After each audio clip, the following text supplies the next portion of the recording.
আলহামদুলিল্লাহি রাব্বিল আলামিন ওয়াসসালাতু ওয়াসসালামু আলা সাইয়্যিদিল মুরসালিন ওয়া আলা আলিহি ওয়া সাহবিহি আজমাইন। ইউথ ফোরাম নারায়ণগঞ্জ মহানগর কর্তৃক আয়োজিত আজকের এই যুব সমাবেশের সম্মানিত সভাপতি, উপস্থিত থাকবেন কেন্দ্রীয় নেতৃবৃন্দ, উপস্থিত অন্যান্য নেতৃবৃন্দ, সম্মানিত উপস্থিতি। আপনারা জানেন, যুব সমাজ হচ্ছে একটি শক্তি, একটি গতি, একটি স্পিরিট, যারা একটা সমাজকে, একটা সময়কে তারা পরিবর্তন করে দিতে পারেন।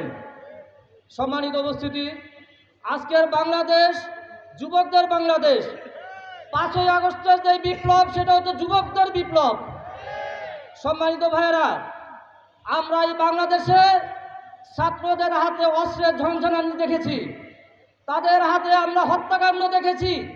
সেই 17টি বৎসর যারা ক্যাম্পাসে ছাত্রদেরকে খুন করে তারা মানুষকে জবাই করেছে, আজকে আমরা এই সকল ক্লাবের মাধ্যমে, আমাদের আজকের এই ক্লাবগুলোর মাধ্যমে আমরা আজকে বলতে চাই, আজকে আমরা ছাত্রদের হাতে কলম তুলে দিব, আজকে আমরা ছাত্রদের হাতে বই তুলে দিব, তাদের হাতে আমরা কোরআন তুলে দিব।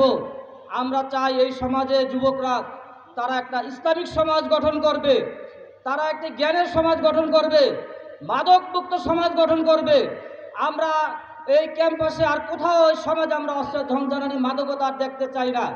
সম্মানিত ভাইয়েরা, আসুন আমরা আজকে যুব সমাজকে একতাবদ্ধ করে কোরআনের আলোকে আলোকিত হয়ে আমরা এই সমাজকে মাদকমুক্ত, অস্ত্রমুক্ত একটি জ্ঞানী সমৃদ্ধ সমাজ গড়ে তুলি, মানুষের মুক্তির জন্য, মানবতার মুক্তির জন্য। সবাইকে ধন্যবাদ জানিয়ে আমি কথা শেষ করছি। আসসালামু আলাইকুম ওয়া রাহমাতুল্লাহি ওয়া বারাকাতুহু।